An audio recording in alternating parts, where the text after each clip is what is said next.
வணக்கம். இன்று எமது காணொளியில் நாம் பார்க்க இருப்பது கோபம் வந்தால் ஒருவரது உடலுக்கு என்ன நடக்கிறது என்பதுதான்.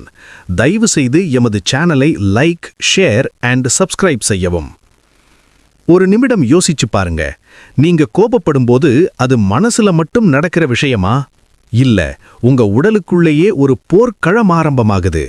இந்த கோபம் ஆரம்பிக்கிறது உங்க மூளையில இருக்கிற அமிக்டலான்னு சொல்ற ஒரு சின்ன பகுதியில தான். இதுக்கு டேஞ்சர்னு தோணினாலே உடனே அலாம் அடிக்கும். அந்த நேரத்துல நிதானமான யோசனை சில நொடிகளுக்கு நிறுத்தப்படுது. அடுத்த நொடியே உங்க உடல் எமர்ஜென்சி மோடுக்கு போயிடும். அட்ரினலின், கார்டிசால் மாதிரி ஸ்ட்ரெஸ் ஹார்மோன்ஸ் எல்லாம் ரத்தத்துக்குள்ள ரிலீஸ் ஆகுது. உடல் ஃபைட் பண்ணலாமா இல்ல ஓடலாமான்னு முடிவெடுக்க தயாராகுது. இதோ இப்ப பாருங்க, உங்க இதயம் வேகமா துடிக்க ஆரம்பிக்கும், பிளட் பிரஷர் ஏறும், மூச்சு சீக்கிரமா ஆழம் இல்லாம மாறும். இந்த கோபம் அடிக்கடி வந்துட்டே இருந்தா இதயம் தான் அதுக்கு ஃபர்ஸ்ட் விக்டிம். இந்த நேரத்துல உங்க டைஜஷன் சிஸ்டம் கிட்டத்தட்ட ஸ்டாப் ஆகுது.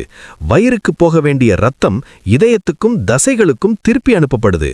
அதனால தான் கோபம் வந்தா வயிறு எரிச்சல், கேஸ், பெயின் எல்லாம் வருது. அதே நேரத்துல தசைகள் எல்லாம் டைட் ஆகிடும். கை இறுக்கம், பல் கடித்தல், தோல் வலி மாதிரி விஷயங்கள் தெரிய ஆரம்பிக்கும். ஸ்ட்ரெஸ் ஹார்மோன் அதிகமானா உங்க இம்யூன் சிஸ்டம் கூட மெதுவா வீக்கன் ஆகும். அதனால தான் அதிக கோபம் உள்ளவர்களுக்கு சின்ன சின்ன நோய்களே பெருசா பாவிக்குது. ஆனா நல்ல விஷயம் என்னன்னா, நீங்க கோபத்தை கட்டுப்படுத்த ஆரம்பிச்சா, மெதுவா மூச்செடுத்து அமைதியா இருந்தா உடலும் மெதுவா நார்மல் ஆகும். இதயம், மூளை, மனசு எல்லாம் சேர்ந்து ரிலாக்ஸ் ஆகும். கோபம் வருவது தவறில்ல, ஆனா அதை பிடிச்சு வச்சுக்கிறது தான் ஆபத்து. கோபத்தை கட்டுப்படுத்துங்க, உங்க இதயத்துக்காக, உங்க உடலுக்காக, உங்க வாழ்க்கைக்காக. ஏனென்றால் அமைதி பலவீனமில்லை, அது ஒரு சக்தி.